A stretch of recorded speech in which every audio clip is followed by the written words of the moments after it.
Hello, hello.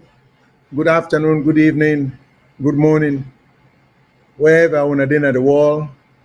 This is Mohammed Shilan coming to you from the great state of North Carolina, USA. And today, me co-host, Mr. Victor Menga. Menga's not going to with me because he gets some other obligations then we get for attend to. So I will be doing it by myself, and Mr. Jamboria also is not going to be around. But we will try to just move along and get along and do the best we can. So we go discuss some things. Hopefully, at the end of it all, it will be, as usual, beneficial mutually to the listeners as well as to we, the host them. So thank you very much again. Today is Sunday, June 29, 2025. So glad to be alive, glad to be with you guys. Uh, and so let's move. I would like to bring to our attention in terms of the sources them or the contact they want to cable. Normally we will read a series of numbers and contacts I want to be able to reach with. Unfortunately, we get technical difficulty with some of the numbers. So I think that the WhatsApp number will not going to be detrimental to anybody we want for call. Not going to be inconvenienced. That person cannot be inconvenienced by any chance because we get the WhatsApp number working, which is good for all. So, but just for people to be aware, if you try the UK number, the Australian number, the North American number that we normally can put on the screen, those numbers will not be available to una today. But the WhatsApp number, which everyone has access to, will be available. And that number there now 1-343-997-5828. 1-343-997-5828 as far as the numbers are concerned. Okay. We also know, say, when I can reach me on the radio, which is 91.9 FM. But for do that, you want to make sure, say, you go to the Google Play Store or the Apple App Store to download the apps them so you can reach 91.9. Otherwise, depending on what part of the world you're in, if you're in America, whatever state you may be, they may also have a 91.9 FM. So for you, not forget the wrong FM station, you go get for download the Google Play Store or the Apple Play Store, the VOS app for not the Google Play Store, the VOS app. That way there you will be able to reach 91.9 FM. So that's how we're able to reach you. In addition to that, we'll get the other sources then, where you can send in your comments, VOS television broadcasting platforms then, where you can send your comments, YouTube, you can go to VOS television, YouTube, or Facebook, also VOS television, then formerly Twitter, where now then they call it X, we're also on a VOS television. So you can go to the sources, then there you'll be able to access and send in your comments. You're also able to call the VOS TV website, so on www.vostelevision.com. If you call that, if you put in that, or you dial that, or you reach that link there, you will be able to forget we. VOS radio station, as I just mentioned, you can go to www.vosradio.com. You will also get we. Then you get the Twitch TV, where you will say VOS television. On Twitch TV, you will be able to get we. As far as the radio stations is concerned, I don't mention that. So go to the Apple, and in fact, some of them things like Twitch TV, you may be required to get the VOS app where you will get through the Apple App Store or the Google Play Store. Okay? And let me also remind you now, because I think every now and then there is a tendency of not, for some reason, not bringing it up during the show. We can talk about that during the show, before the show, but somehow we'll never bring them during the show or at the closing of the show. But we get fundraising or a non-profit organization, one of the VOS Diaspora Helping Hands non-profit organization. This is now for help up and coming young people, regardless of the school where you go, regardless of your tribe, regardless of your age. If you are in school and you're doing well, but you're having financial glitches or financial inability for continued education because your mommy and daddy can't afford to push you through school. So that's what this VOS Diaspora primarily they do. So no amount is too small. So the site for that is www.vosdiaspora.org. vosdiaspora.org. diaspora.org. vosdiaspora.org. So please, for purposes of trying, we get at the screen right now, we show a gentleman or a young man where we try for, we receive one of the awards them, and in Papa also talk, but we will hope that this spread around the country so we will have more people, not just one or two or three. So no amount is too small. Please call we, reach we, send in whatever you may, okay? And then we will get back acknowledging whatever we receive from them. Now, today, as I said, now June 29, 2025, today's Sunday. So I also want to let you know, say the lines will be open as soon as the program gets going. So we not get, periodically we will announce say the lines are open. But again, remember that the WhatsApp line no more ain't open. If you be the call on any other line, you may not be able for access with today. And so again, I repeat that number there. Now 1-343-997-5828. 1-343-997-5828. And the radio station 91.9 FM. And but you get for going at the Google Play Store and the Apple Play Store for be able for access the frequency there to be able for reach with. Okay, so today we'll therefore deal with a few topics, but we normally like for deal with trending topics, meaning things where they go on now or in the immediate past, like 1 week ago, few days ago. So we can like for the point that out because we know there's a lot going on. So we know see some other network them or stations them with the broadcast about Sierra Leone. Go to pick up some, they go to broadcast some, then go to do all of that. But the more the merrier. So sometimes something we don't hear before, we will get for bring her up, but we will bring her up in a different perspective or a different way for CM. Then something which we will talk to you about, we will not bring her up yet, but you might get idea once we bring her up, how to go about talking about that. So today's topic, we get a few things that we want to touch on. We want to touch on the cyber laws of Sierra Leone. We want to touch on the electoral reform, election reform, okay? So we want to touch on that. We want to touch on, in that sense, we'll get to do with the PR system and all of that.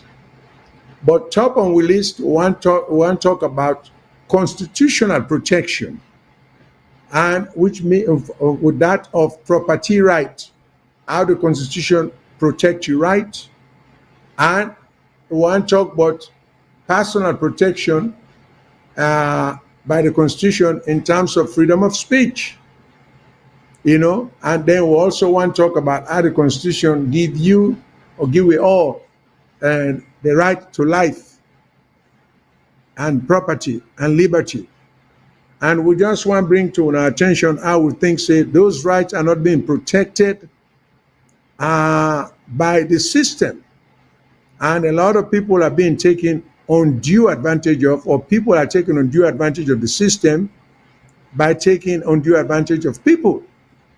So we just want to talk on that, and let us see what are them, what people in think. And if you get any contribution by way of suggestion or by way of disagreement that you may have, you just call and let us get you your viewpoint, because we also nothing say, everything we say that the perfect answer. There may be some way where other people them will not get nothing for do with making any impact on the system, but get great ideas. We will call and try to tell we one or two things.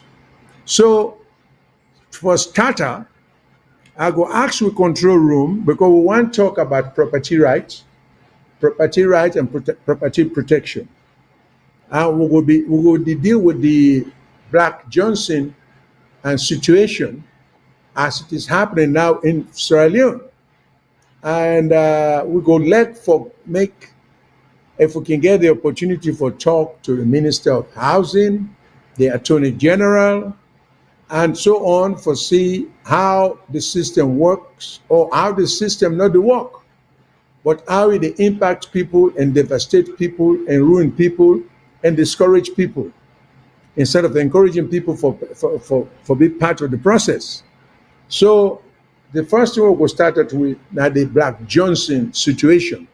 So we'll go ask for control room. We'll get a couple of videos then for play. But we'll go ask for control room, at least we'll have three, but let's start off with one first, then we'll listen to the other one, and then we will make the analysis. Again, we're listeners, we're contributors them, people who already write and suggest ideas. So call at any time, and we will we'll try for not to keep you on the line too long.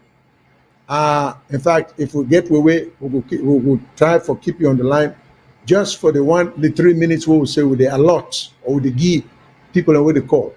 So please feel free to call as soon as the program begins if you have anything that comes to mind. So I go ask for control room for play one video, then the next one, and we might ask for a third one, but for right now, let's play one video first. Let's see. We hope people in the listen, because if you watch the video and you listen to what people in the say, that will give you the awareness we want to make you get, so you will ask intelligent or probing questions.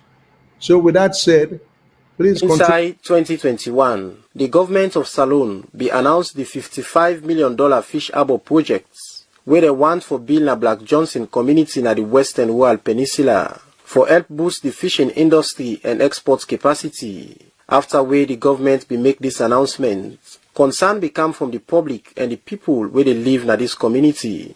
But how these projects get for cause deforestation, coastal erosion, and also displace people where they live there. From that same day, official discussion, non be there public again. Community people and the one them we get resorts na Black Johnson and Big Water community come na the media with complaint. Say soldier man and police officer them go na them community with gun and broke them place them.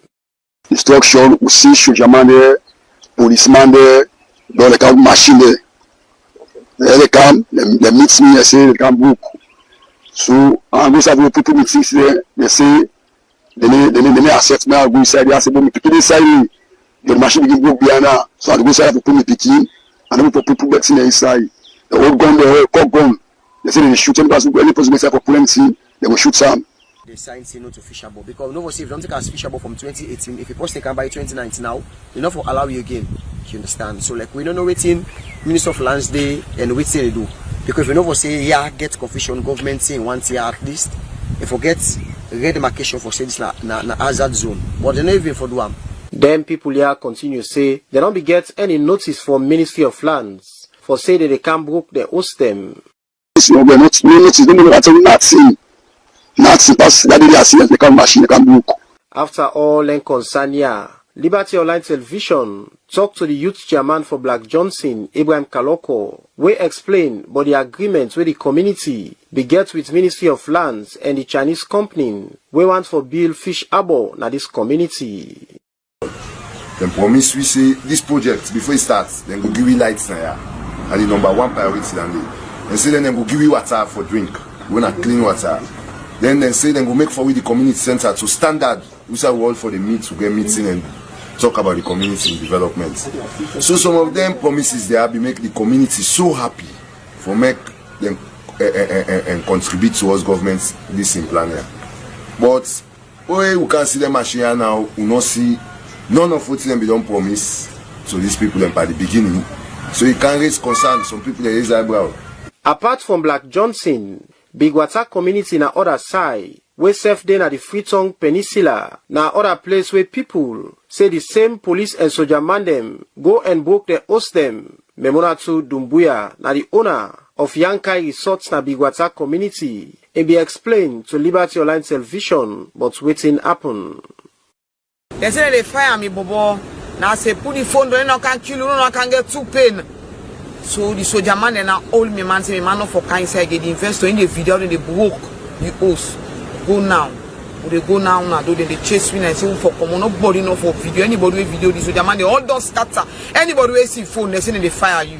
The man, the investor don't video all. If you are like Indian man, then black Indian then. Now so if you get boku beers, you wait now in no more be the video till they don't broke all the place down. In the say, the chef will say it come with the motor car. The soldier man is surround the motor car, in the inside the motor car, and they communicate. How they broke? And then at the phone, soldier man they all around the motor car, what they don't broke down. As in the then at the last house for broke, and they escorting the say. For Seka then concern ya, then people ya end up call on authority them, na government, for negotiate with them, for the host and property them, we don't spoil. And for same way so fence for relocate them. For Liberty Online TV, Mina Mohamed Kamara, the reports. The gold and black sands of Black Johnson Beach rest along the Western Area Peninsula National Park. It is home to some of the most dazzlingly attractive views nature can offer. Black Johnson's obscurity has for the first time been broken over controversy involving the Ministry of Fisheries and Marine Resources over the construction of a proposed fish harbour. The fish harbour, first of all, I want to say is dearly needed in Sierra Leone because as Sierra Leone, not all vessels come into our country, some plough past. And what we lose from that are revenues that we cannot even account for. Secondly, also the industrial fishing fleets and other fleets that we've got, facilities that this harbour will create, such as fueling onshore instead of out there at sea, is very, very helpful. The Black Johnson saga was further fueled by an earlier report from the Guardian newspaper in England, bearing the headline, "Catastrophic, Sierra Leone sells rainforest to Chinese harbour." But the Minister of Fisheries says contrary. Anybody that have doubts, please come to the Ministry of Fisheries. We are there, or come to the Ministry of Lands. What we are getting from the Chinese counterpart is the grant. They are giving us a grant to do the platform, the harbour, and that is for Sierra Leoneans to benefit from. The priority is going to be given to people from Black Johnson, Big Water, and even up to Johnny Obi, the sand mining area. The beach is one of many along the nation's 250-mile, 400-kilometer coastline, a fine tourist attraction site that could drive home huge revenues. But will this proposed fish harbour construction encroach into Black Johnson's rainforest reserve? My impression of the visit is that we are getting social media information that the Chinese or the government has sold a huge area of rainforest to the Chinese, which I found out not to be true. And in fact, the project is a Ministry of Fisheries project to get a harbour for the government of Sierra Leone and the people of Sierra Leone. In fact, what I found out was that the rainforest is not affected at all, but I saw that, in fact, people are depleting the rainforest on the other side of the road, not the project. There have been simmering concerns as well from environmentalists and nature enthusiasts that this deal, if proceeds, could lead to an environmental catastrophe.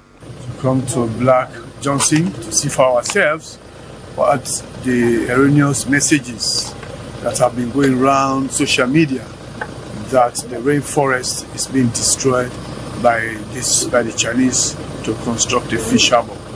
So let me put it categorically clear that this is not true, because the rainforest is on the other side of the street, as you all have seen. And then number two, this fish harbor belongs to the government of Sierra Leone. It doesn't belong to the Chinese people. Despite continuing concerns from critics, the proposed fish harbor construction at Black Johnson remains on course. SLBC News Hour, Victor Jones reporting. All right. Now we don't see, although not clearly, but what you would see, which in the video and not demonstrate to we. Now, 2-3 things them. Number one, people then they lost their property. Number two, then they lost their property without what you call due process. And the people they get anything in return. So let me address the issue here one by one. First of all, it's not clear, and I will invite the minister, this professor who will just see. I'm not making note of his name. I think he's Minister of the Environment. I would like for this minister to come on with program for really can talk to we and try for refute some of the allegations there about deforestation and destruction of the rainforest, and also try for explain to we, both the Minister of Fisheries and Tourism, explain to we how this money, because there is rumor, we don't even know if it is true, but it's been written that the Chinese or the Sierra Leone government or this current government does sell a specific area of Black Johnson for $55 million. Question number one, we'll go like Mr. Jawad, Professor Fode Jawad, for come and explain to we, who could be a simple yes and no answer. Has the government of Sierra Leone sold any amount of land or a coastal area to the Chinese for $55 million? We would like for let the minister come and answer that to me.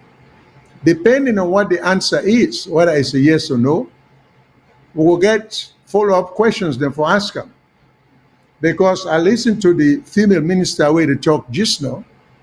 He used the word grant.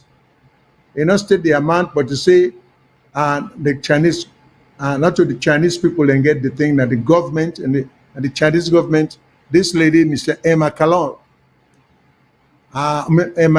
I'm sorry, not Calon, Emma Jallo, in say, when the Minister of Fisheries and Marine Resources, it's good to have all them fancy names there in terms of ministry. But with these ministries go certain responsibilities. So if Ms. Emma Jallo can also join the professor, the Minister of Environment, we can extend a formal invitation to now for please can I will show for explain, because I think this is owed to the people of the entire country of Sierra Leone. Because make no mistake, what people may not understand, as you move inward, south and east, you not get the sea there. So most of the fish then they come from the western area, all the way to the Guinea-Liberia boundary. with the exception of the Pujan area, and with geography is so interesting, with the exception of the Pujan Bont area that are considered to be in the south, where you get the coastal line, but in the east, as well as in the deep south, there are no coastal lines. So fisheries is, not a major industry. So now the western area in particular, now there you get this fishery issue. Now they most of our fishermen come for. But I don't then say ministers or government can just come and sell out some of the land and they will benefit the entire country, going all the way to the boundary of the eastern province of Sierra Leone and to the northern part, to the northern boundaries. So when we come, we just decide for sell or demolish or take away from people then thinking that we're hurting just those local people in that area. The whole country is being affected. Because you can go in the interior, you can go in Kalaun district, you can go Kwendu, you can go Biodu, you can go Pendembu, you can go Daru, you can go Mobai. They are all getting dry fish, raw fish, all the way from Freetown. So the supply, so people are being deprived. That's one. Two, I hear the minister, they say, this fishing industry go give we the ability for export. Before we begin to talk about export, we get to talk about sufficiency of productivity. So before we talk about export, we forget enough first for we. So why are we concerned about export issue without addressing the issue of sufficiency at home? And if we talk about export, then we have to start this harbor that is being proposed, this fish harbor. First of all, we will let the minister and country with the necessity of a fish harbor. Let us start off with the need of a fish harbor. Is there and the immediacy of the need? Even if there is whether it's a short-term or long-term need for a fish harbor, do we need a fish harbor at this point in time? And if so, is the government going around about it the right way? Meaning, the economic impact at the community, the economic impact at the rest of the nation, and then that's not even taken yet to property rights, constitutional protections, and all of that.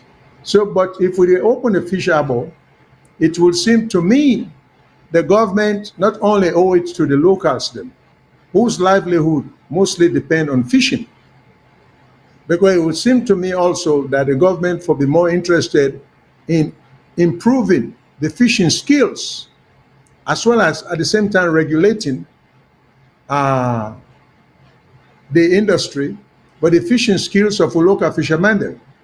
Two, it would seem to me the government will give them more access, and access meaning equipment, opportunity for go further into sea to get bring more catch. So before we even begin talk about foreigners, then Chinese, all right. So is the place being sold? Has our government received $55 million? Is it a grant?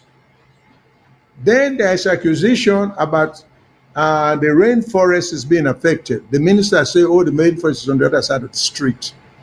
If you go elaborate to we, I don't think it matters. It's just like the Amazon.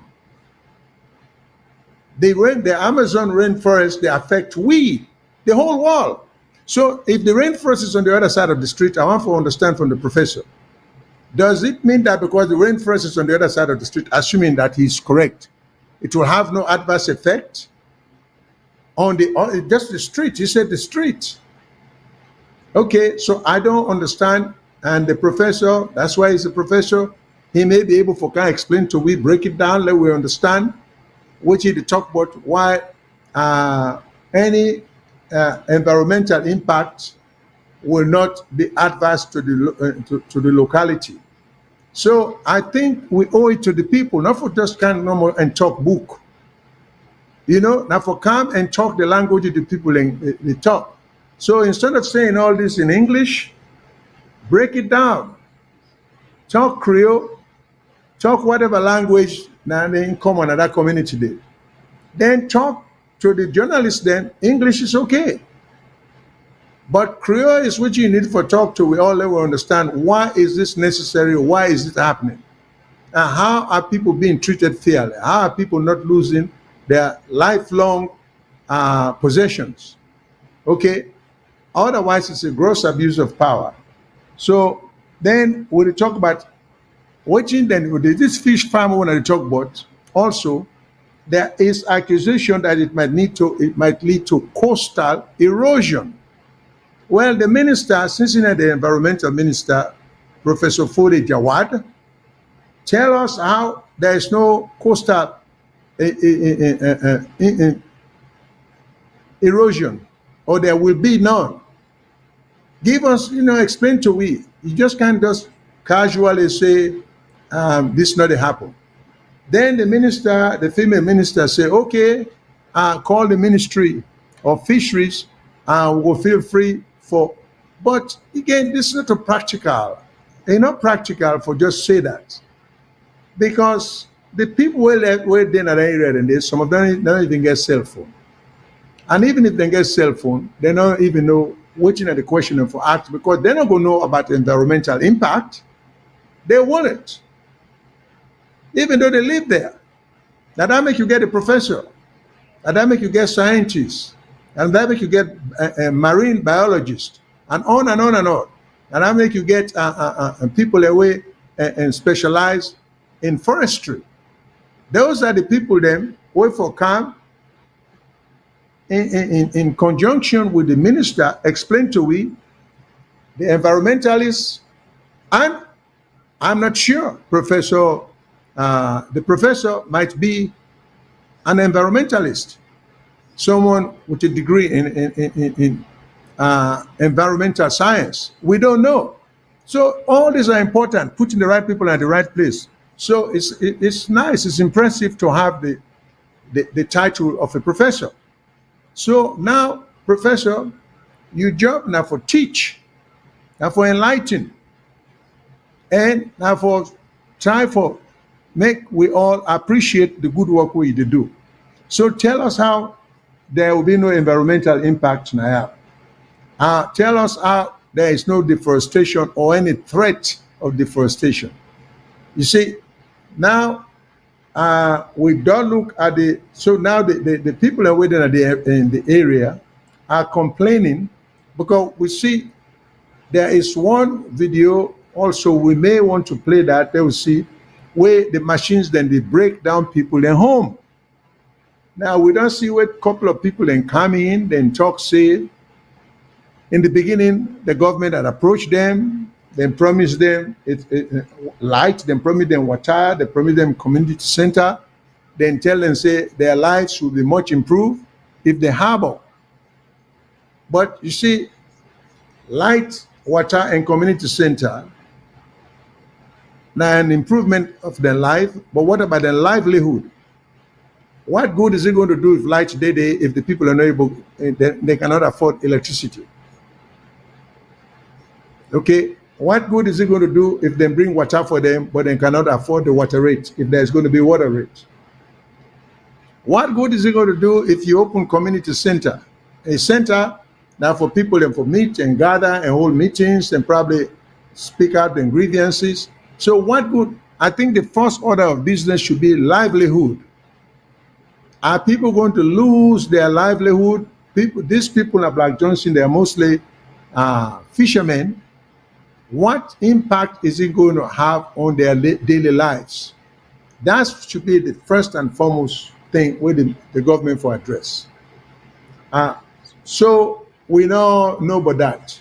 So I don't think it's fair where the minister and they come, then just they talk above everybody. And this is a cruel way of treating with people. It's so unfair. And you know what is so amazing that we minister then they do? A good many of the ministers there, now their background is, they come from poverty. They can't fool anybody. They know what poverty means. When I live in the Eastern Province, there were poor people who had large sizes of coffee farms, cacao farms, banga farms. Imagine if Mr. let's say Kinibokari or Boake, they get the cacao farm, but government just using power because you don't get money, you know, educate. Just go and brush up in your entire cacao farm because they want to give some kind of contract or because the government feels say, outside Pabokari in cacao farm day.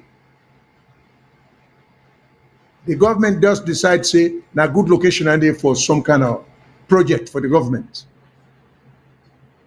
And then you tell Pabokari, say, well, we'll check this place. And we will bring light, we will bring water. Not only Pabokari not see any of that, he can't relate to that because he don't grow up all in life. You're not familiar with light in the environment. You don't get running water and well to get water. You don't get community center and in village. You just can't you talk above the person. Then you not see nothing. Then the next thing you come in Lily, a house where girl will begin broken down. And I'm saying this because we minister, we brothers and sisters, now them background and then daddy and then grandpa, then that's the way they live. That's how they were able to educate. A lot of them minister there. And then grandpa then, now them farm money now they use for take care of them for sending go school.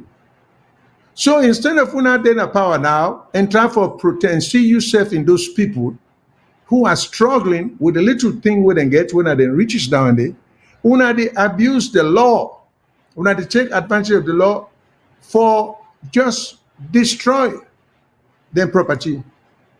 Okay, so this is what is so annoying. This is what is so in fact it is disappointing because I think the people over show more sensitivity to the loss of property by people who will not educate. Why I say educate, people who will not get formal education, classroom education, English education. Now they will current ministers here, because if their parents not come from this background, then grandpa come from this background. I think it's no more than 2 generations ago. All of them, almost all of them. Almost all of who minister there. Nobody, very few of them will tell you students come out from middle class background. Then come out from a very impoverished background.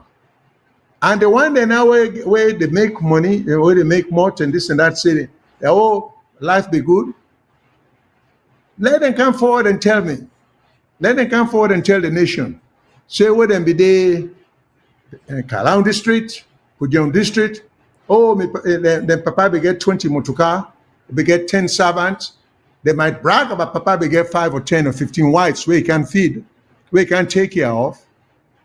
But very few, if any of them, will come forward and talk about what life was as a middle class. So why these guys just deviate when they get power, when they get some degree of education? They don't seem to appreciate what hard work is all about. Then just they try for just take advantage of people. It's unfair.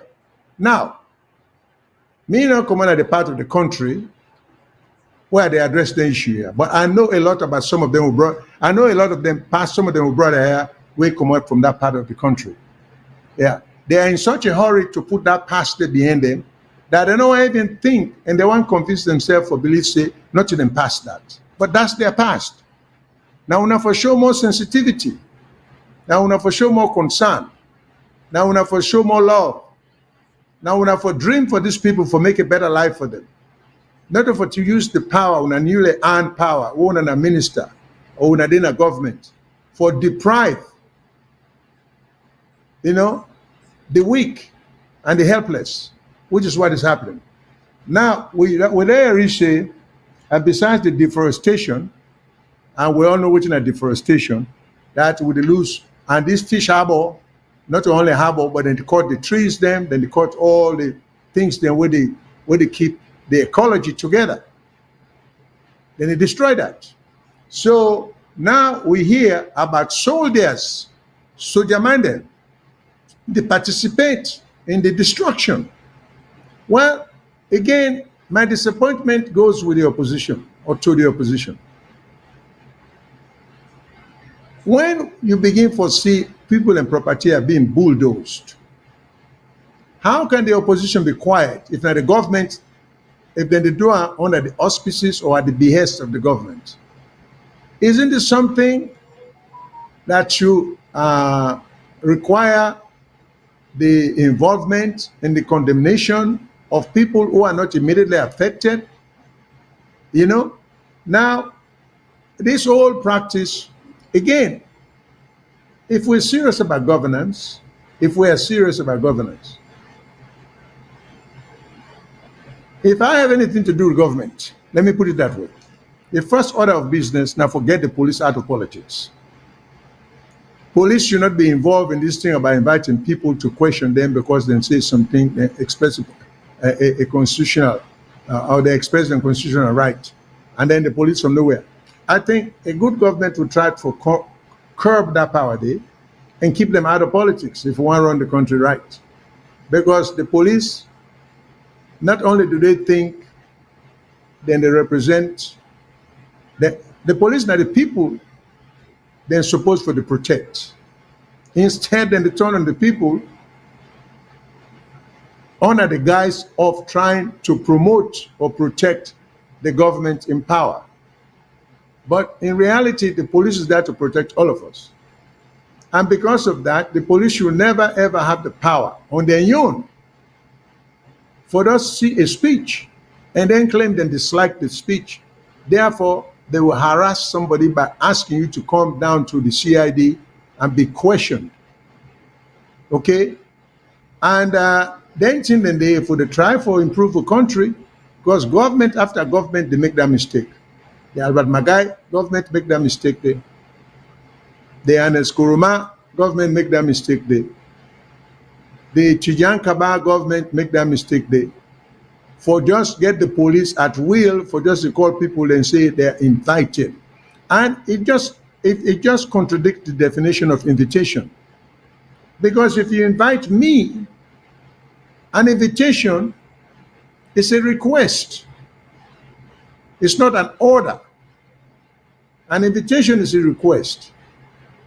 You say, I invite you to my party, I invite you to my Christian, or I invite you to me also. I don't have to come. So why is an invitation by the police compulsory? You know, why is it that you have to accept the invitation? That of itself is a violation of the law. That of itself, you know, that of itself is lawless. And then you didn't invite me, you don't tell me why you didn't invite me, because in legal terms, that's not an invitation, it's an order, which is not written in the laws of Sierra Leone, but it's just written in maybe in the common law or in the common practices, that when the police invite you, it's an order that you have to come and talk to them. But I don't think there's a law that says you must accept the invitation. But this is how they've had it by practice, by custom and usage. Now, when the police invite you, you get for good day. Okay? If we are serious about dealing with the system and improving with democracy, these are some of the things then where they affect adversely the system where we get for begin for address. I'm telling people, keep the police out of politics. It sounds simple, but it could be one giant step in improving with democracy. So we try to tell people, now the police invite you, you don't get the option for say another come. Then that will lead to your arrest. Based on what? What laws? We don't know. Based on what section of statute or the Constitution. And if there's any statute where they call act, we demand that you comply with the invitation, then that section they will contravene or ego violate the guarantees in the Constitution. And the Constitution, as I always say, is the supreme law of the land. What did the Constitution say? And there's also this mistaken belief that Parliament can pass laws which will contradict the Constitution. No. Parliament cannot do that. And if Parliament do that, then NAIMEC will get lawyers in the country. NAIMEC will get people that will call themselves legal society. When I make we get journalists then in the country. Now you make, so una for step forward and prevent this from happening. You know, lawyers then forgetting to do what you call pro bono work, which it means free work, because some free work the way you do it will benefit the lawyers them and the own property where they acquire, and it will benefit everybody. You see, but people sit, they don't take action, they don't take proactive action, then they wait till it affect them before they react, and by then it will be too late.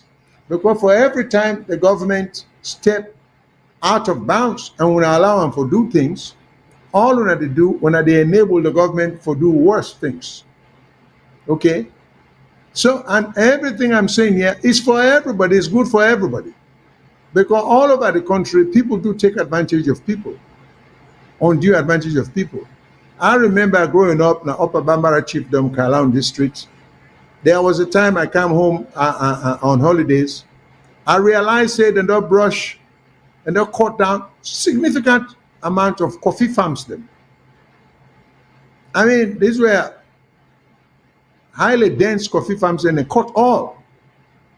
And it turned out that there was dispute between some people in we get coffee farm. They just decide there was no court order, there was nothing. They just decide to cut all the farms and put them people in it through extensive amount of losses, and they not get any redress, any recourse. You see, so let me stop right here. Let me just take a call, then I'll move forward. Hello, caller. Which your name? Who side to call from? Yes, Mr. Shilon. This is Fudi Mustafa the call. Good evening. Good evening, Mr. Mustafa. Thanks for calling. Yes, sir. Thank you very much for coming on. You know, you talk about brokos and other things them. You know, we on government them, not like any papa, where they will feed him, picking them, they will clothe them. It depends on foreigner or anybody who come outside for camp clothe them. So that person did just the kind of the host it map, so they watch him picking them first. The papa begin slap him picking them. Would they able to take in whap? That's how they are treating their citizens. You know, now make it they see they don't get no regards for them.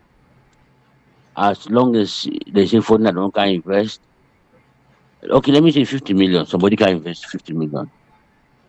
You deprive Sierra Leone people away don't invest more than 50 million by putting 1 million yanda, 500,000 yanda. All of that doesn't matter. Which matter is that bulk money where foreigner don't can say they can't put 9 they killing people for. In essence, the Sierra Leone government, you can campaign on say I go fix this, I go fix dandy. When we come to power, the only thing you not just the middleman, then you go negotiate that person they can fix the water or the pump or any other thing where even at the kind of example again, the free quality education when they talk then they implement. They say they buy books and shoes. The only books and shoes they wouldn't buy now 2022 an agency give them anything they're doing about $300,000 and they give them. Then not buy one. So now this none of the thing. That is now make you see that humiliation all on the citizens them because the government decide the money don't take the wage bill and the debt service don't take all the money no day. So anything that will for happen on developmental, they want call say, okay, look that foreigner don't count $50 million. As I don't say, they don't care if Salon people have money them pass 100 million small, doesn't matter. But that bulk money, now they kill them people for. Secondly, but you talk about bringing somebody for can't talk. I will tell you now the reason, the answer. Whenever you bring them people here for can't talk, they can't tell you say everything is okay. They don't bring when I don't bring Francis Benkela before, when I don't bring Radu Soare, they all don't can't talk now. Then they go school for talk. That is part of the administration that for can't talk something way nice, smooth, sounding. That is what they are good at. Alpha can be just before when I come on, I'll be just listening to Now, AYV, he talks, say, government provide all things, jobs, they, food, they, all things. The people in Salon are just difficult to deal with. But government don't give them all things what they want. That is what they will tell you. That guy will be employed the other call as a PPRC, I think, Abdullah Bangura, something, I don't know his name again. I think I named that name. Tina Where Bangura, yeah. the small you don't promote to a high court judge. He spoiled the PPRC completely. He banned that lady in party, the Unity Party. He spoiled the C4C. He don't spoil it all now. He don't do the work for the government. They don't promote him. So you don't come talk everything nice what you do. But these people, to me, which we get for analyze on we own. We use facts to analyze them. Because it's just a waste of time. We can't bring them people here. Salon government has all been doing the best thing for their people. But the irony here is that even water no day, we don't talk about food. Water will just day in your surrounding, not even purify water. But then they always talk the good things them. So to me, suggestion, we will get things them. We analyze them. We look at the facts what we get, the video that we will get, we talk about them. But if you say the kind of them people, then just they can't turn them around, say that time we over talk or not the talk, we can't sit there, they talk boku, they talk nicely, they turn back, say I don't go address them. And Fakan was just talking everything perfect in the at UIV. Before I come on, I just gave a short of that thing, people go and come on, I don't come on. Anyway, now that's my conclusion for this evening. Thank you very much. Thank you very much, Mr. Mustafa. Using Mr. Alpha Khan as an example, I'm not sure if he can will show he will find it that easy because he better come up with statistical evidence that what the government is doing or has done or will be doing is what was expected of them. So again, now you reference Mr. Soare or Dr. Soare, you mentioned Ben Kilfala, but they were not that convincing. They did come, and I give them a lot of regard. If you may recall, go back and look at the video. When Ben Kilfala came, we asked him about the due process violation by him in the office that he had, because he was there. You remember when he arrested teacher them, get them lined up na the cotton tree area and say, so we say, well, now you, now the accuser, now you, now the police, because you get arrested, then now you, now the prosecutor, then now you, now the judge. You can't be in a democracy. You can't be all of it. If you could make an accusation against the teachers, then that's all you got to do. Mr. Benkafan, a lawyer, he should have known better. He admitted, if I recall, that maybe that was tremendous overreach.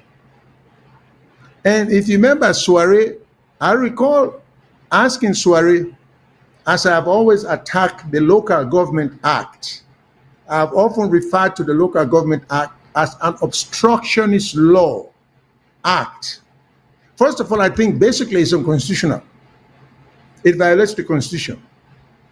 But I'm here. If I were an active lawyer practicing back home, I would have found people then where get standing for go to court for nullify that law day, or if the government, if the court want for make a fool of themselves, they could do so. But the Local Government Act is unconstitutional because it usurps the authority of elected officials like district council chairman, town council chairman, and mayors. And this because they get council, they get elected officials. That then when I give authority to one person who knows nothing about running local government to override action taken by an elected body. And a common sense. Beside the law, it makes no sense. It's so nonsensical. You know? But they we get lawyers. So politicians will always be irresponsible. This is the way they are, that them personality that one day. is mostly for themselves. Very few of them are there for the people. Politicians, they always see politics as a means to an end. Now, opportunity. Politicians are generally opportunists. No matter what they tell you, they don't mean most of it. They don't tell you anything and they tell you in good faith. I'm not saying all of them. But the one that would really try for help society, Creole say if marriage was sweet, now the bachelor's eve you go know. You go know by pronouncements. And I go give you an example what happened in America right now with the mayor race in New York. But I will get to that. Okay? But so the trouble when Soiree became, I tell her, we say you can go back and search and he admit. So that's too much power in the hands of one man. That the minister alone and the law will even give a power for override decisions by the city council, and it's so vague. Then they talk about consent, consultation. These are all vaguely worded words in constitutional law. They will not pass constitutional muster. Okay? The legislations are very poorly drafted. Very poorly drafted. Okay, constitutionally. And I always tell when I say, oh, the pass law, not to write good English. If writing laws now by good English, we will just get with English professors then for write all the laws for we. We don't need lawyers. Because the one who specialize in English, but they might as well just write the laws. But there are basic rules that must be complied with in constitutional law, or in the law generally, the law of contract, all kinds of laws, let alone constitutional law. Okay? But to this day, with lawyers can't even grasp the fundamental that Parliament not get the authority for the past that's all kind of acts were not consistent with the Constitution, such as the Local Government Act. And it's never been challenged, it's not been challenged. Either that entire act therefore be stricken, or most of it, a court for striker. Okay? So, when Soiree began, I will show, if I recall, he admitted that he agrees that that was too much power in the hands of one man for override a council of elected officials.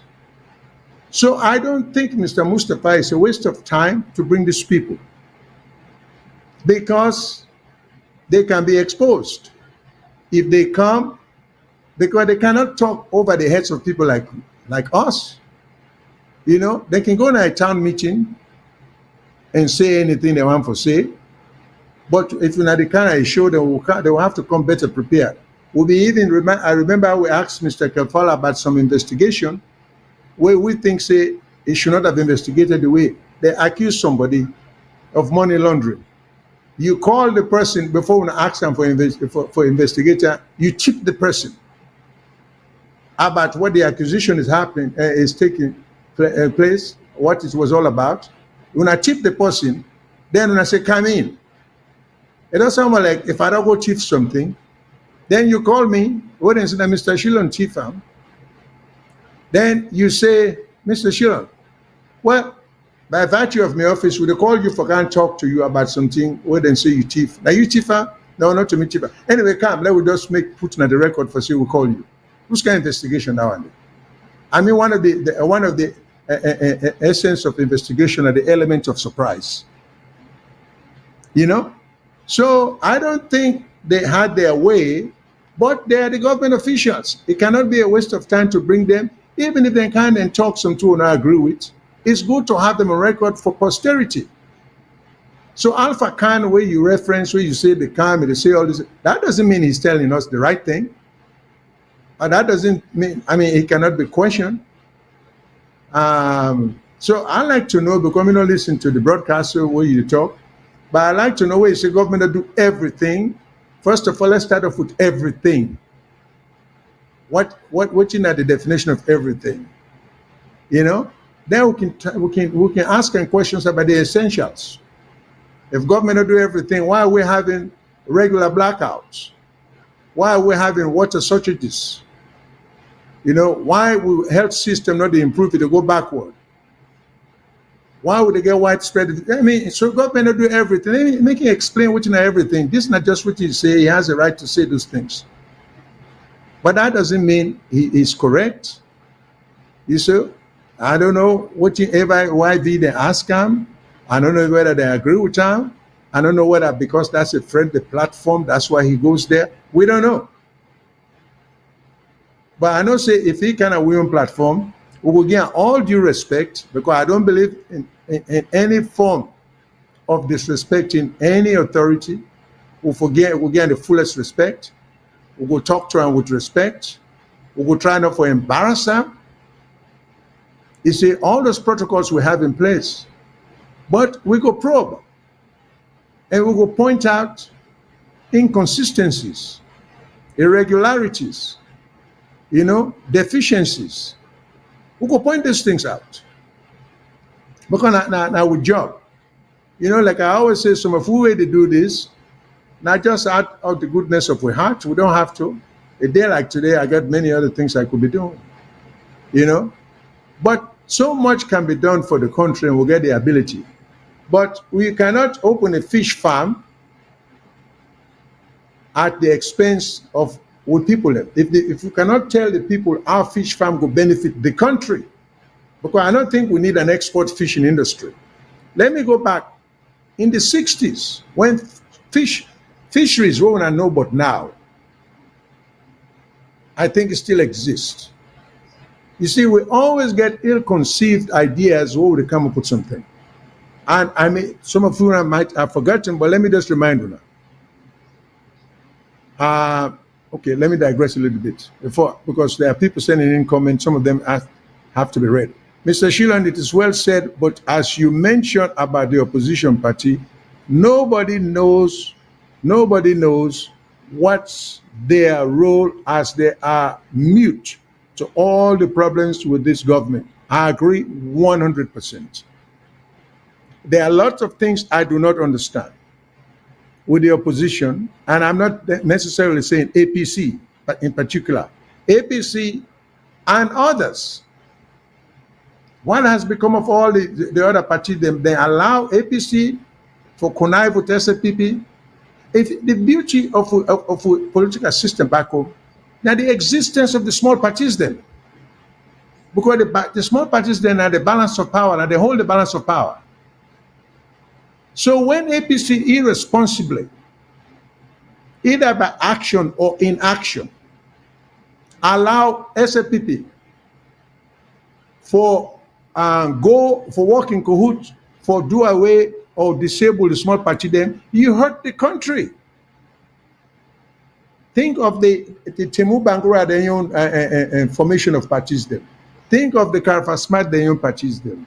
You can think about think of Charles Magai. See the role where their party didn't play in terms of us having a government that nobody disputed because of the way the politics work. In Israel, that's how the Israeli politics works. The major parties, yeah, they might have more seats, but they don't get to power without aligning with some smaller party, because that is necessary. So I do not understand. So this is the reason why I always equate SFPP. Of course, it's a fact. Nobody can dispute that. I mean, Mr. Alpha Khan can come and tell we say SFPP and APC not the same. They are the same. I will argue. You flip a coin, it lands on the ground, regardless of what it's showing on the ground, heads or tail, now the same value. The value not change. APC and SFPP are two sides of the same coin.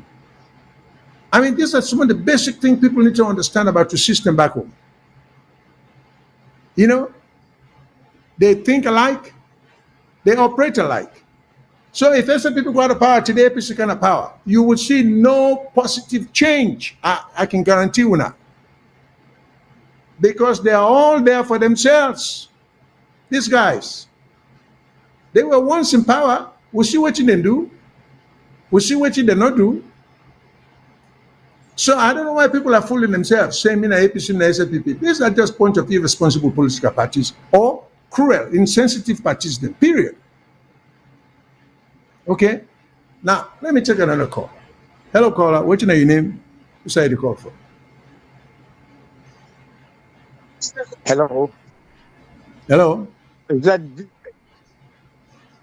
Yeah, I can hear you clearly, sir. hello? Okay? All right. All right. I'm Tailu from Freetown. Okay. Yes, sir. Mr. Tyler, thanks for calling. Yes. Thank you very much. I have been following your analysis and diagnosis very carefully, Mr. Shillon, Okay. and I believe you are accurate in all ways. But the inevitable conclusion here is that Western education has failed us. I mean, you know very well that even during our own school days in the 60s, there was no African history on our syllabus or in our curriculum. We did British Empire and Commonwealth because Correct. our authorities then did not consider our history worthy of study. So the result of this Western education has been a disconnect between that education and the real aspirations and culture of the people. So that especially the highly educated people, or what we call the highly educated people, these PhDs and other superior degree holders, do not relate correctly with the people at all. They occupy power and want to surround themselves with all the amenities that power can give. So, Mr. Shillon, I believe until we really get down to addressing the fundamental flaws in our education, we will continue getting it wrong. Because the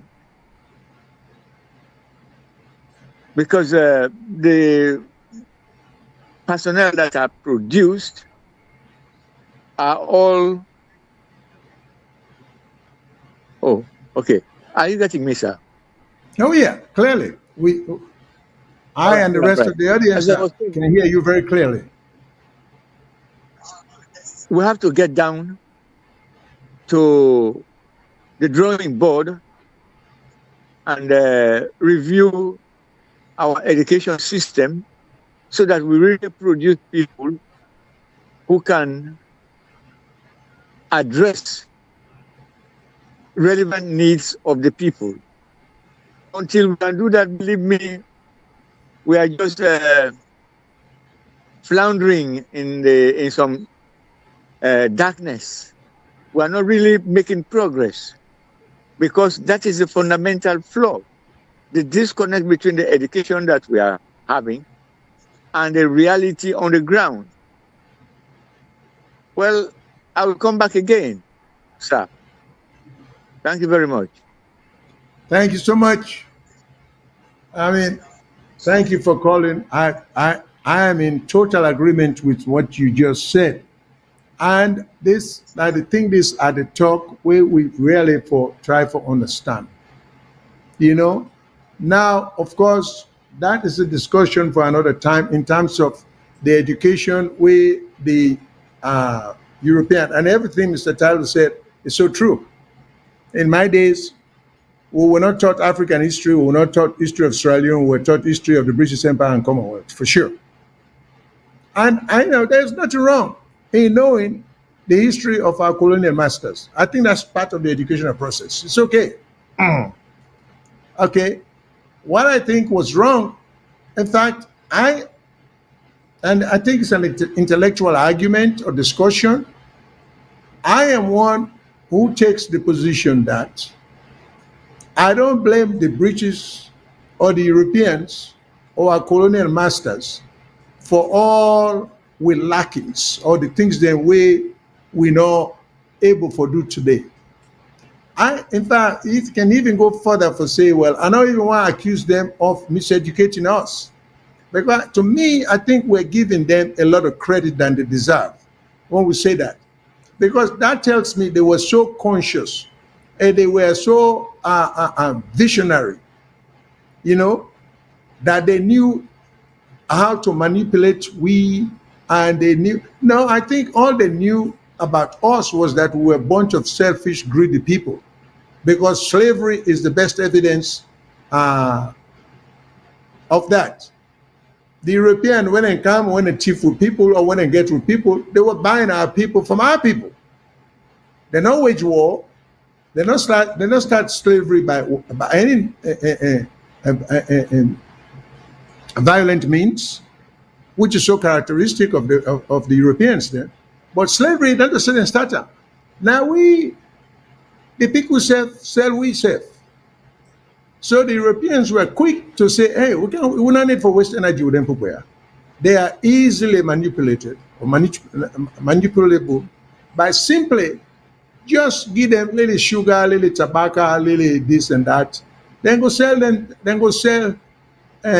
people, which is in essence, in a nutshell, our history nowadays. You see? So we've always sold ourselves cheap.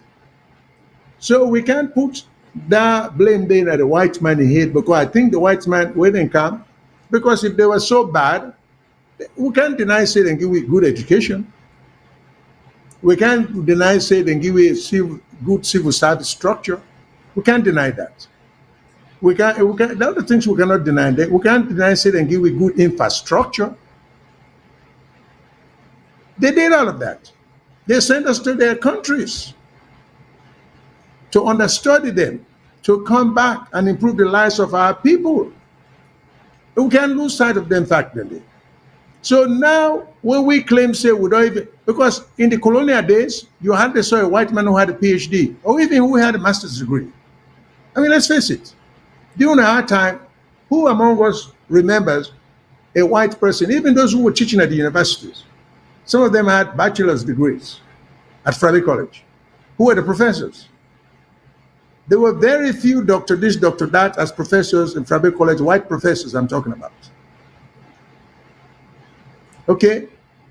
The Creoles who succeeded, most of them, a lot of them had PhDs, but not the Europeans.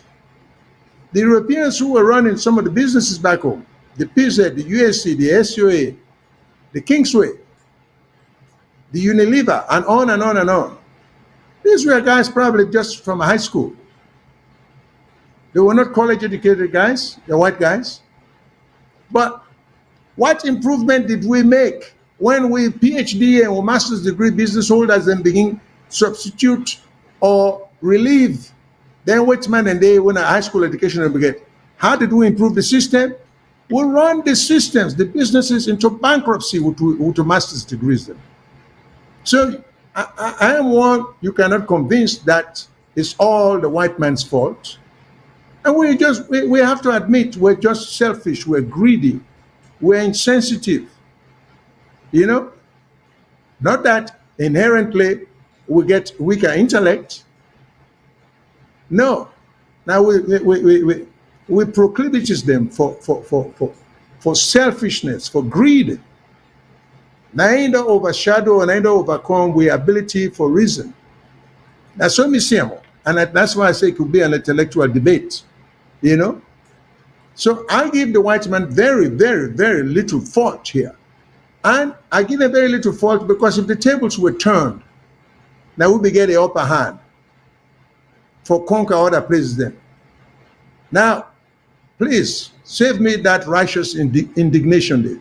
Are you telling me we will have passed that opportunity there from doing what the Europeans do if we were the ones with the upper hand? I don't think so. We history not tell you that we were so kind, and sympathetic, and empathetic and concerned about human beings, that life will have been a whole lot better for other people if we had conquered them. I see no evidence of that. We can't even help ourselves. So I think And we accuse the white man and say they exploit we. Of course they did, because they saw an opportunity of a group of people who knew not. I mean, let's face it. Take Botswana.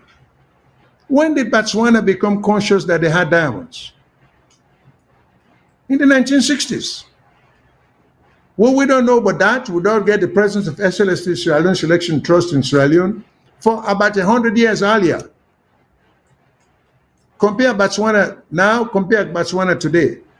I think Botswana opened the first universities then, I think in the 1980s or around the 1970s. Well, we don't get university over 100 years. But the leadership makes a difference.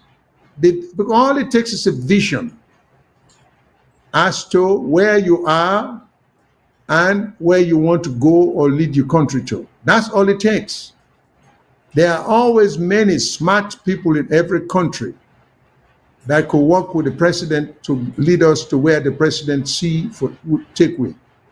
So again, yes, miseducation, of course. I don't disagree at all.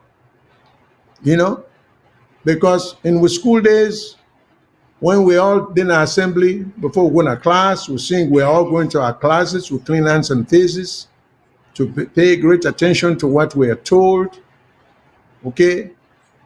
And then we end up by saying, for learning is better than silver and gold. Well, now we know, say, learning wasn't better than silver and gold. Learning, it should have ended like learning and silver and gold should work hand in hand. You know? So, I mean, we see and it happened right before we, but let me go back to this Black Johnson thing, because really, it is so unfair, because we don't see the video who can play him again if necessary. Let me take another call, and then I'll move on, you know, because these are just passionate things, and things of which I'm very passionate. Hello, caller. What's your name? Who's to call from? Hello, Mr. Shilon. Yes, sir. Hello. Hello, viewers. I'm back again, yes, sir. You have raised a point that I think I should address, sir. You have okay, talked about our people themselves being voluntarily selling their own kit and kin to the slavers, to the British, the Portuguese, the Spanish, and the French.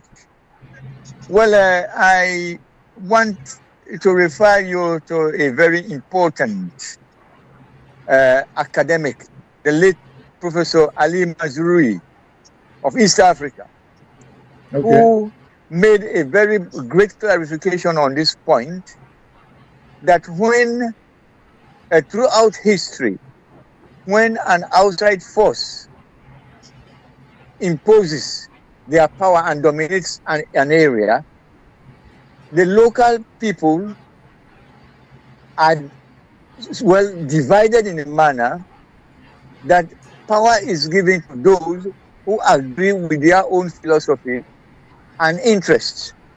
And that was exactly happened in Sierra Leone and the other areas where during slavery, when the British came to Sierra Leone and other countries in West Africa, they supplied weapons to people who assisted them.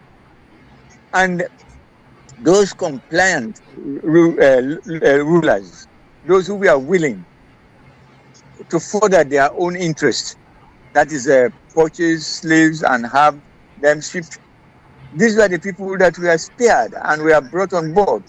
Those who tried to resist were slaughtered and completely eliminated. So this very act of the slave traders made it seem that our people were compliant. They were the ones that were actually willing to sell their own people. But in fact, it is the kind of thing that happens when overwhelming power is in dominance. Because you can agree that the slavers, the people who came from Europe, had superior weapons. our people did not have that kind of resistance against them. So it gradually dawned upon them that those who cooperated with these superior forces were the ones that, had all the power or were safe. So in that manner, our people cooperated with the slave traders and heartlessly, or perhaps involuntarily, because they couldn't yield to the superior force, they had to indulge in this habit, in this practice, to remain relevant in their own areas. I think we can easily justify that, because when a superior force is over you, you either sail with that superior force, or you are drowned, or you are annihilated. And this was what obtained. And that was how the superiority of Christianity made our own indigenous religions paganistic. And so gradually, we are all, or perhaps most of us, we are either Christians or Muslims because of the superiority, because of the might of the incoming civilization. So, Mr. Shilon, that is where I differ. Okay. I throw in my lot with the late Professor Mazuri and accept that we were on our ancestors were unwilling players in the slavery that was brought. Thank you very much, sir. All right. Thank you so much. As I said earlier, this could be a different issue, an intellectual discussion. I appreciate you disagreeing with me. As I always said, reasonable men can differ. I think there are more factual basis or reasons. The evidence is much more substantive that our people, because even before the white people came, but I don't even want to go in that direction. So let me, okay, I appreciate that, but maybe we can make that an issue of another time, and we can move from there. But let me go back to this Black Johnson before we run out of time. Now, these people will saw the video where the people and say, Soja Man and come. Then we do have a video when they bulldoze the houses. So I want to talk about the law. You know, let me read a comment. Sierra Leone has a reason, a serious problem. These politicians are doing wrong to their fellow compatriots and the nation they are sworn to serve and protect, and they won't even acknowledge that fact. Okay, this is just a comment I'm reading. But let me go back to the rule of law. In any democratic society, first of all, the Constitution of Sierra Leone, they speak about protection of property, protection of lives, or the right of people to protection of their property, the right of people to the protection of their lives, you know, then freedom of speech.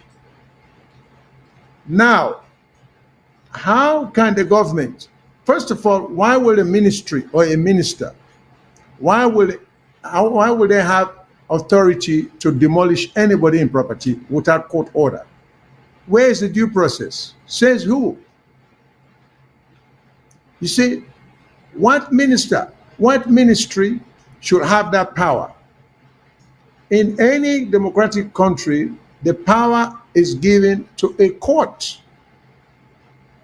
The person where property is being affected goes to court, hires a lawyer, tries to get an injunction, where in law we call injunctive relief, where for say, hey, they destroy my property, irreparable harm will be done if the court doesn't step in. You don't have to get into the merits of the matter, but stop it, because if you don't stop it, court, then destroy my property and I will get them again. The legal system in Sierra Leone provides for that. Where are the lawyers? Where are the civil society people? And where are the journalists? And where are the conscientious politicians who should be by now they raise issues? And where are the opposition people? A minister or a ministry, whoever gave the orders, should never have that power. It's lawlessness, absolute lawlessness, for just go and demolish somebody's property. But for that to happen, a person should be given due process, meaning the person should be served with papers. If one of the claims say not the person own that property there.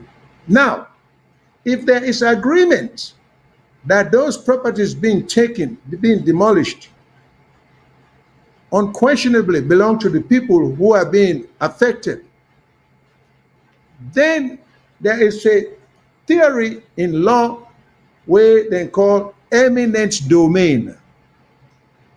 Eminent domain simply means that the government, for the good of society, can take private property, but with just compensation. So you just don't get the power for can't take somebody in property and demolish somebody in house. When I get for going to court, now the only upper hand the government gets if that property they where it locates is of such national value, and the government can convince the court that it is in the best interest of the. It's just, I'll give you a good example. Let's say that they build a road or a railroad, and then determine, say, Mr. X, through your land will go past the rail, because Soviet will say it better than higher, it easier than higher. So once the government can convince it, will they take this piece of your land and pass the railroad there, because without do all kind of feasibility, will figure say, now so if go. And not for anybody in your own good, now for the country, even you are the objection, even you are the property and the take, it could be helpful. Now you don't sacrifice in the society, then the law will allow you, the government, to take it. But after going to court and proving the necessity of taking such a drastic action. Now, but the land cannot be taken without the person being paid adequately, being paid market value for the property. Even when you expand road, if you take somebody in frontage, now eminent domain nowadays, it should be adequate compensation. You can't give the person what you think now, what's in the market bears, what's in the market rate. These are the things then for the trick. And they say charity begins at home. So don't call yourself a lawyer if you don't believe in these things. Don't call yourself a lawyer and you're in parliament if you don't advocate these things. Don't call yourself a lawyer if you don't condemn these things. When government come. Now, when you look at these properties being bulldozed, how are these people going to get their property back? How are they going to be paid? It's just like a country with no government at all. Then I'm a man whose duty it is to protect in country against war, foreign invasion. That's what the army is about. I'm a man, they're not about law enforcement. That's why you have the police. Then I'm a man, and they go to map. And now, if you listen to the narrative being issued, then talk about Chinese, but this woman, one of the affected people, and they talk about black Indian man. So it may not even be Chinese. Why are we being so deceitful? These are wrong. And opposition will not get a lot for talk about. And you people are just quiet, because if you can't have power, you go do the same thing, even worse. You see? Who will not feel for these people? You don't know how long it takes them people have for building houses then. Forget the land itself. You have to go demolish them, put these people out, and then some of these areas where properties are being demolished, people are employed. You put people out of work with total disregard of their safety and welfare and their economic well-being, and very little condemnation. What sort of government would do that kind of a thing today? And if SFPP, you see nothing wrong with that, then shame on you. And these people who are being affected are just looking at the names. I see a guy by the name of Fahia Amanjo. I'm willing to bet Fahia may be an SFPP guy who is affected. This property is being because Fahia, like his name, from Kalang district. Okay? So when they do this political party nonsense, when I need to understand that sometimes, well, I don't even think politicians care. I don't even think the average politician care if waiting in bad acts, then they affect a Minde man or SFPP man because they consider they're small people, they not get power, they not go, and they can complain all they want, nothing will come out of it. So this is how they fool people. So if you are a Minde man and you fool yourself, say, now we party that one day, you're not just like Minana at the sea. They don't even know say you exist, these guys. Okay? Stop fooling yourself. Look for government, look for leaders where they talk about the people in general. Where they try to uplift people and from poverty. Where they try to improve people their lives. People and where they talk common sense, not the people who they can talk book. You know? Then say not a book makes sense, that sense make book. Okay? Don't be swayed by people where they come, professor, doctor this, doctor that. We see a lot of hoodlums within degrees in day, within a government, want to do anything for the people then. Okay? But the Black Johnson thing is wrong. This fish arbor thing, so I take the position that if everything I'm saying is all this indignation I'm expressing, if it is wrong, you're welcome to this show. Please come on board. Tell the audience, tell the country why you people are so right and why we're wrong. You know, because this is just not right. And there's very little people like we can do. The court system, I always believe, say the court should be involved. And then people they don't get money for going to court, so we get forget some civil rights. Constitutional lawyers then will for take the matter to court, even if it means contingency fee, which we may do in America and that we will do. You know, but people need protection. Too many stories of the people's land being taken, and they're not getting any redress, then they can't go anywhere because they don't even know how to start. And just like I say in the beginning of this show, when I talk about police for stay out of politics, I'm a man that need for day in the barracks. They not get no role in being active in civilian activity or in civic activities. They not get no business doing that. So we don't mix up the roles. Then this woman say, then they threaten for shooting Bobo, because people know say they can do that with impunity. They might even shoot in Bobo and nothing will come out of that. Is that the country we really wish? That poverty, if you are poor, is an indictment? You know, to being taken undue advantage of just because you are poor, just because you don't have the right connection? Can people see how that that is going to hurt people? And that is just not the way a civilized society, and we call ourselves a democracy, you know? And all this rush to so many people wanting to be lawyers, I think it's about time that the lawyers themselves begin to see their civic responsibility, that it can't be all about money, money, money, you know? And and when we talk about, people are so preoccupied with elections 2028. Well, how do you talk about 2028 election? You know, you even talk about waiting wrong, how you can make a difference, you know? And I've always maintained that, first of all, nobody for lost property without judicial involvement. The court should be involved. Only a court should have the power, after going through the process, for deprive somebody of his property, because the court are the guardian them of judicial interpretation, judicial enforcement. So nobody, no minister should be given that power there. You know? So where did these orders come from? When they take them people behind the land, then they bulldoze them. You know? So I just wanted to bring that up, let people know, say this is wrong, it is wrong. We were going to talk about the political system as it is, the PR system, with electoral reform, because there's a lot to talk about. And then we want to talk about the cyber crime.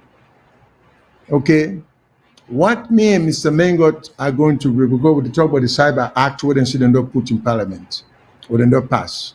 And this is another thing. When we talk about government, we are not just talking about government, meaning the executive, the president, and his section of government. That's not what government also include parliament. And sometimes it's hard to tell where the problem lies, whether or not the parliamentarians do. Because if you know some of the things that the parliamentarians know for do what they not to do, some of the issues they wouldn't know for vote for, wouldn't they vote for.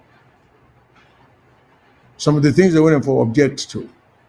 And some of the things they wouldn't want done for them because they're not going to parliament. You get some people then get a situation where if you serve one term in parliament, you forget pension.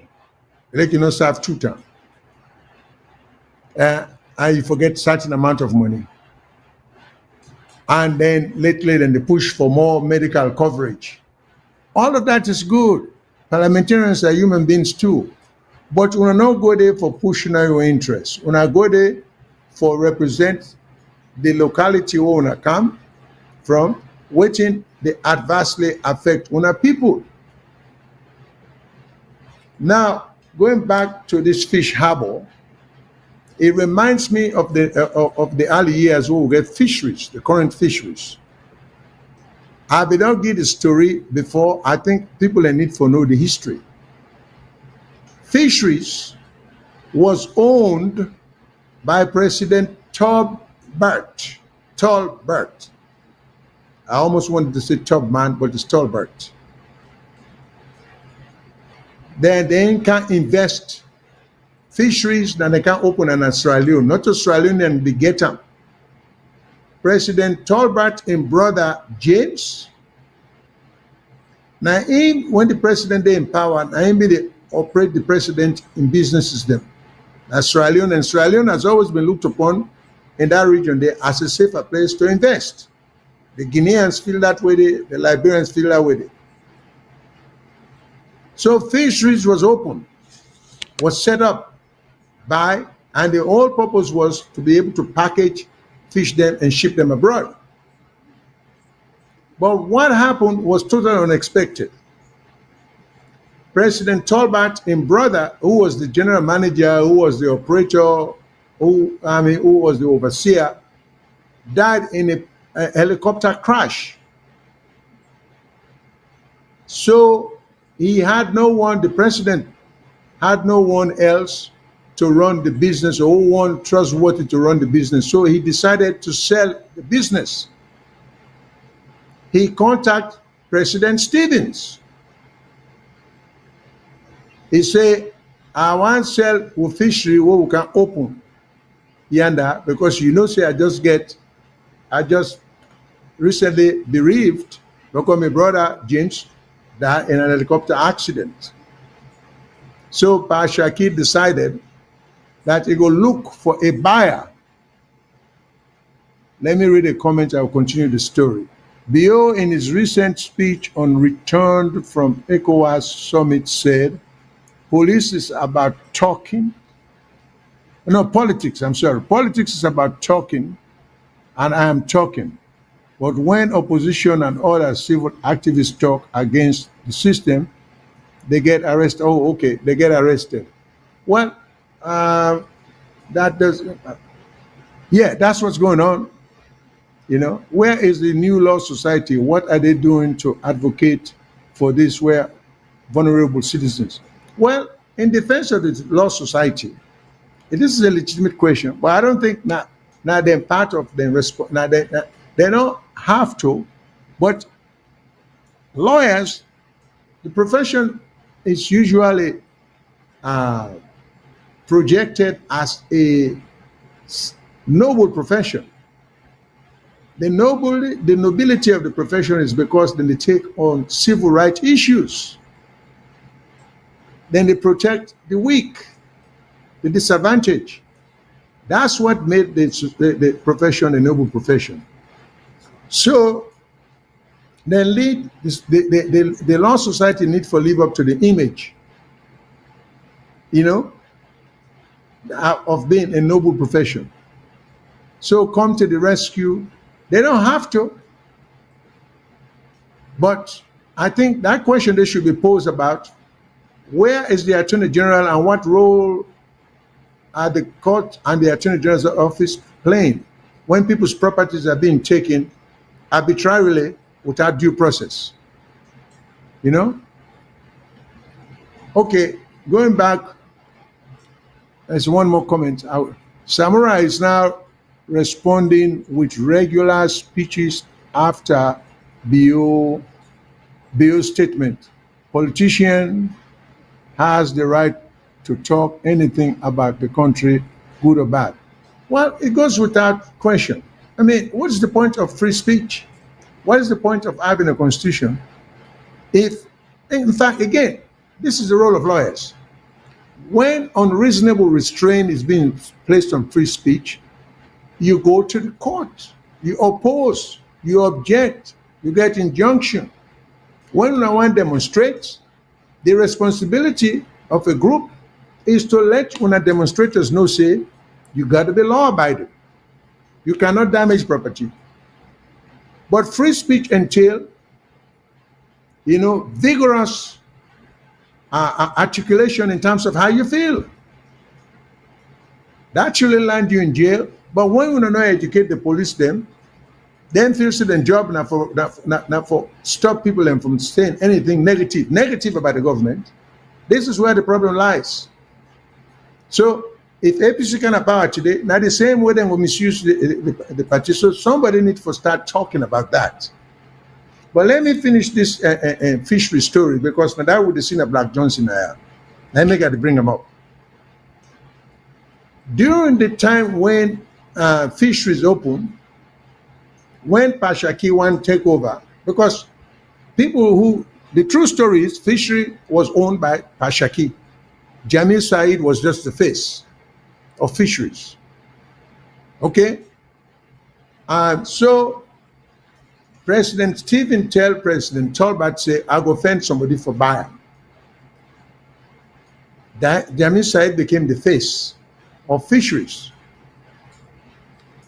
At that time, they will get a good amount of Ghanaian fishermen in Sierra Leone, some of whom, just by the length of time they had lived in Sierra Leone, you can call them Sierra Leoneans. Then beginning to go to school in Sierra Leone, then beginning then at college, some of them they teach. So in a place like Aberdeen, you even get a place called Ghana Compound. They were all Ghanaians that didn't live in Aberdeen. There was a whole community of Ghanaians. To this day, this place is called Ghana Compound. And most of the fishermen, then they get them fish, because the Ghanaians are renowned for being good fishermen. So now they get them fish, the fish woman, the Ghana man then they can go out to sea and then come in the afternoon and they bring a lot of fish. Fish were being sold at reasonable prices and on and on and on. Okay? So somebody got smart in the Stevens government. Bokano will say insensitive. Then decide say the Ghanaian fishermen then go impact adversely the newly owned fisheries, the interest. So will government go to the extreme, then decide for deport all Ghanaian fishermen in Australia. This was under the Stephen era. So then these are people who were well established in Australia, then round them up They arrest them, deprive them of their property, then some of them of their family, round them all up, take them, put in a ship, and ship them back to Ghana, just to protect fisheries. These fisheries were known as Sierra Leone. And without any evidence that the existence of the Ganamandem, that Sierra Leone will have had any impact on fisheries itself, the company, what they call fisheries. So this is a game we've been playing. We get politicians, they want to reason, we don't get feelings, we don't get sensitivity. So they deport a good many. And this now fellow Africans demo. Again, what the gentleman called me, they talk about Africans. Okay, but our fellow Africans now, what are they in our country? I mean, they help with fishing industries, the locals, them. They round them up, not for doing anything wrong, but because you get a group of selfish politicians then, who see an opportunity to make money and then figure, say, fisheries will be obstructed by Empopea. They round them up, then deport them to Ghana. Now, the same thing is happening here in Black Johnson. And we get to take seriously this. Then they talk Chinese. This woman say, I see a black Indian. Okay? So is it the Chinese as a matter of fact, or is it not?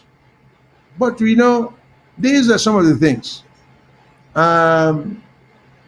So I see a repeat of the same thing happening again, because not only are being people kicked out of their property, now they are being punished. They're being threatened. Their lives are being threatened, so they go shoot. The army man said they go shoot. Well, why will an army or soldier get the power for just, where is he getting the bullets from? Are these things supposed to be controlled? They should be accounted for. And the funny thing, the poor soldier man, when he go threaten somebody, inside a poor man, sometimes he not get pension, sometimes he's always broke. But you see, so how would misuse people then because of the financial status in life? So you get the poor for go threaten the poor. So we get very bad history where we politicians them shamelessly, unsympathetically, not care about the suffering of people. If when they take the property in a Black Johnson, when I go through the court system, when I go through eminent domain, when I establish, when I pay the people, when I explain to the people why that fish harbor is beneficial to the community and the country, none of which I believe. I don't believe it's beneficial to the country in any way, shape, or form. The Chinese, they would just kind of scoop all with fish. We'll not get the technology for watch them or monitor their activities. We know that. And I read recently where again Sierra Leone going to another fish thing with Russia. So what is going to be left for us? And this go back to what Mr. Tyler called and said just now about the Europeans then.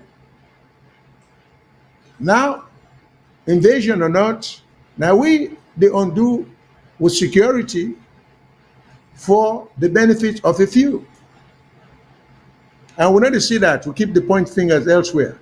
The invaders, the colonial masters, the this, the that. But every little thing when they left Giwi, good or bad, we're not able to sustain none of them. Okay?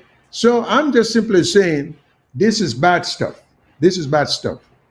Electoral reform, very briefly, if I may touch on it. Now, the tripartite thing, where APC they make all this big name, big talk, this and that. First and foremost, rule number one: if APC not involved, not push hard for involve the smaller parties, then it's a great disservice to the country. The democracy is not going to work. The only difference is going to mean the small party then go hold then two big party at them to be accountable. They should not be allowed to get away with it. Now, somebody writes to say, Mr. Shillon, the legal community is part of the problem. They are part of the problem with land in Sierra Leone. Audit them and see how much land they have. Well, when you say the legal community, I'm not so sure. Because the legal community involves the courts, the Attorney General's office, the ACC. These are all part of the legal community. Or are they saying lawyers individually are working in cahoots? You know? But so if the person could call sometimes, just give me a 3-minute thing, tell me what you mean when you say the legal community. You know? What are you talking about? So we will get an understanding, because the legal community entails for sure all the lawyers there. But it also entails all the judges. It also entails the other arms, like the police, you know, when they enforce the law, and then they're supposed to enforce the law. So please, I will start, the person who send this comment, I will strongly encourage you, please, for call we, and just explain to we which you get in mind when you say the legal community is a part of the problem, which they very well may be. There's another comment where say eminent domain is the power of the government to take private property for public use. Yes, it is, but not without just compensation. It's not the power that is being questioned. Eminent domain, that's what it is. Even if the owner does not want to sell, that is not true. I challenge anybody who would say that, and they say, if the owner doesn't want to sell, you can't take it away from them. This is what Salone government has done in Black Johnson. No, you got it wrong. Whoever sent this comment, please call and say what you're saying. Don't put it in the comment. I can challenge you. Eminent domain is not the power to take. They can only, it's contingent upon showing interest you use the power, is the power to go to court and justify why your property, not the power to take without compensation, is the power to ask first and tell you why they want your property. Only when you resist can they go to court and explain to the court that it's in the public interest that that property. Let me give the example of, say you want to construct a road, whether for the public or a street, and it runs through your yard or your property, and the government say, well, we need this property because we have to. Yes, eminent domain gives the government that power. They condemn that property because of that part of the property because they want, but they don't get the right for taking without just compensation. No way. This power is balanced by the requirement to provide just compensation. Of course, that's what I'm talking about. So where is the evidence of just compensation? There is no evidence of just.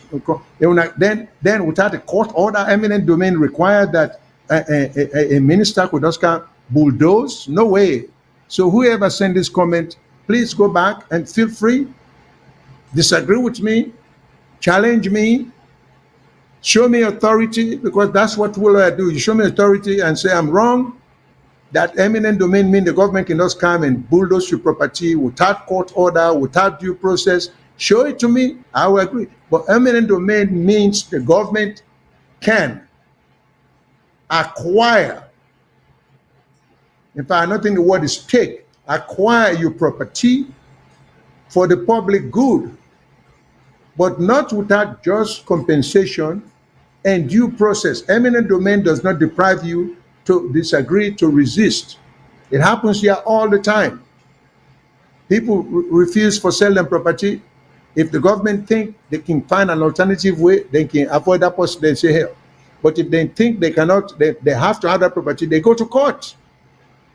And some of the things they need for proof are the necessity of the usage of that property there and the adequacy of what you're being offered for the price of the, as the price of the property. Okay, so please, but this is good. I'm glad you said that. Okay, maybe You not getting right, maybe me not getting right, call in, tell us what you feel. If you're a young lawyer, old lawyer, please feel free. Okay? So let me see another one. These people were notified and were compensated. Where's the evidence? Tell us. These people all what to the will not hear anything about they receive compensation. We see what would hear is that the people were lied to, were deceived. They say they can't get them water and they can't get them this. One person will say, in fact, they even make clearly say their property is being taken from them without anything and resold by the previous owners. Okay, this person will send this comment, please show me the evidence that what you're saying is what happened. These people were notified and were compensated. They collected the money, and well, if they collected the money, the proof should be easy.